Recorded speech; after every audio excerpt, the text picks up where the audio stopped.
Hi was welcome to our channel. ఈ వీడియోలో మనం మెయిన్‌గా మాట్లాడబోయే విషయం ఏంటంటే, హైదరాబాద్‌కు చెందిన అంటే తెలంగాణలో ఉన్న పార్టీ ఎంఐఎం పార్టీ అధ్యక్షుడైన అసదుద్దీన్ ఓవైసీ ఎవరైతే ఉన్నారో ఈయన రీసెంట్‌గా చంద్రబాబు నాయుడుకి ఒక సూచన చేశారో, లేదనంటే ఎన్టీఆర్‌ని హెచ్చరించారో అనేది చాలా కీలకమైన అంశంగా మారింది. ఎందుకనంటే అసలు ఈయనకి తెలుగుదేశం పార్టీకి ఏ సంబంధం లేదు. ప్రెజెంటు తెలుగుదేశం పార్టీ అనేది ఆంధ్రప్రదేశ్‌లో చాలా కీలకమైన పరిణామాల్లో రాష్ట్రాన్ని రూలింగ్‌లో మొదటి స్థానంలో ఉంది. ఎందుకంటే కూటమి పొత్తులో ఉంది కాబట్టి మొదటి ప్రయారిటీ అనేది టీడీపీకే ఉంది.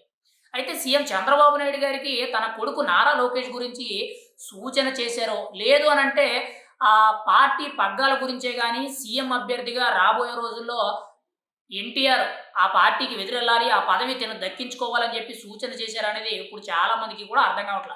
నిన్న తాజాగా చూసుకుంటే అసదుద్దీన్ ఓవైసీ ఒక మీటింగ్‌లో మాట్లాడుతూ చంద్రబాబు నాయుడు గారి కుమారుడు నారా లోకేష్ ఎవరైతే ఉన్నారో ఆయన ఇప్పుడు పూర్తి స్థాయి రాజకీయాల్లో ఉన్నారు. చాలా చురుగ్గా పనిచేస్తున్నారు.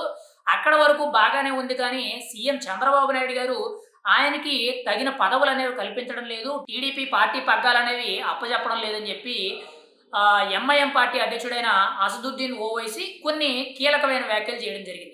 అదే వ్యాఖ్యల్లో భాగంగా ఎలాగో జూనియర్ ఎన్టీఆర్ దూరంగా వెళ్ళిపోయాడు. ఇంకా పార్టీ పగ్గాలు చేపట్టడు.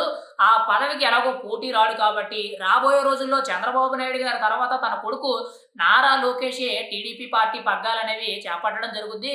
ఇప్పటికే కూడా చాలామంది కార్యకర్తలు నారా లోకేష్‌ని సీఎం, సీఎం అని చెప్పి అరుస్తున్నారు కాబట్టి ఇదే కంటిన్యూ అవుతుంది. మరి చంద్రబాబు నాయుడు గారు నారా లోకేష్ గారి విషయంలో ఎందుకు తుది నిర్ణయం తీసుకోలేకపోతున్నారు? ఫైనల్ డెసిషన్ కింద ఆయనకి పార్టీ పగ్గాలు ఎందుకు అప్పజెప్పడం లేదు అని చెప్పి ఒక రకంగా హెచ్చరించారో, లేదనంటే ఆయనకి సూచనలు చేశారనేది అర్థం కావట్ల. ఏది ఏమైనా సరే ఇప్పుడు అసదుద్దీన్ ఓవైసీ ఈ వ్యాఖ్యలు చేయడంతో టీడీపీ నేతలు కొంత ఆలోచనలో పడ్డారు.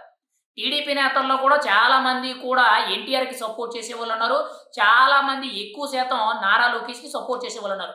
మరి చంద్రబాబు నాయుడు గారు టీడీపీ పార్టీ పగ్గాలనేవి మొన్న మహానాడులో మే నెల 27, 28, 29 తారీఖుల్లో జరిగిన మహానాడు కడప జిల్లా కార్యక్రమం ఏదైతే ఉందో అందులో పార్టీ పగ్గాలన్నీ కూడా నారా లోకేష్‌కి ఇస్తారని చెప్పి చాలామంది కూడా ఎదురు చూశారు. ఈవెన్ పార్టీ పోలిట్ బ్యూరో సభ్యులు, అధినాయకత్వం, సీనియర్ లీడర్లందరూ కూడా నారా లోకేష్‌కి ఇస్తారని చెప్పి చాలా ఎక్స్‌పెక్ట్ చేశారు. కానీ అది జరిగి ఇప్పటి వరకు దగ్గరగా 20 రోజులైతే అవుతుంది. 20 రోజుల్లో కూడా ఇప్పటి వరకు ఎటువంటి దాని గురించి స్పందన లేదు. సీఎం చంద్రబాబు నాయుడు గారు కూడా నారా లోకేష్ గారికి పదవులు ఇవ్వడానికి ఎటువంటి ఆసక్తి కూడా చూపడం లేదు. మరి నారా లోకేష్‌కి పదవి ఇవ్వాలని చెప్పి అసదుద్దీన్ ఓవైసీ హెచ్చరిస్తూ చంద్రబాబు నాయుడు గారికి ఒక సలహా ఇచ్చారో, లేదనంటే టీడీపీ అనేది పూర్తిగా కూడా చంద్రబాబు నాయుడు గారి మయమైపోతుంది. నారా లోకేష్ ఆ పార్టీని తన్నుకుపోతున్నారు అనే విధంగా ఎన్టీఆర్‌కి హెచ్చరించారనేది అర్థం కావట్ల. మరి ఇక్కడ ఎక్కువ మంది టీడీపీ కార్యకర్తలైతే నారా లోకేష్‌కి, చంద్రబాబు నాయుడు గారికి సపోర్ట్ ఉన్నారు.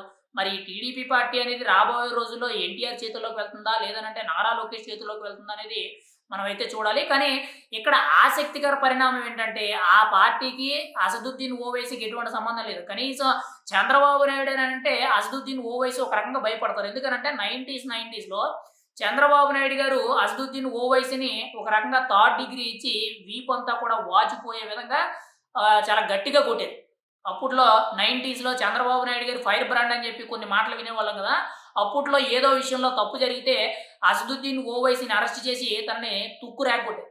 మరి ఆ కోపంతో చెప్పారో, లేదనంటే చంద్రబాబు నాయుడు గారికి నారా లోకేష్ పట్ల ఒక సలహా ఇచ్చారో, లేదనంటే జూనియర్ ఎన్టీఆర్‌కి పార్టీ తన్నుకుపోతున్నారు నువ్వైనా కాపాడుకో అని చెప్పి సూచన ఇచ్చారనేది తెలియవలసి ఉంది. ఏది ఏమైనా సరే అసదుద్దీన్ ఓవైసీ చేసిన వ్యాఖ్యలనేవి ఇప్పుడు రాజకీయాల్లో చాలా చర్చనీయాంశంగా మారాయి. ఎందుకనంటే సమయం, సందర్భం లేకుండా సంబంధం లేని వ్యక్తుల గురించి ఇప్పుడు ప్రస్తావన తీసుకొచ్చి సంబంధం లేని వ్యక్తి ముఖ్యంగా ఇక్కడ ప్రస్తావన రావడంతో ఇప్పుడు ఆంధ్రప్రదేశ్ రాష్ట్ర రాజకీయాల్లో ముఖ్యంగా టీడీపీ పార్టీలో ఒక కీలకమైన అంశం అనేది చర్చనీయాంశంగా మారింది.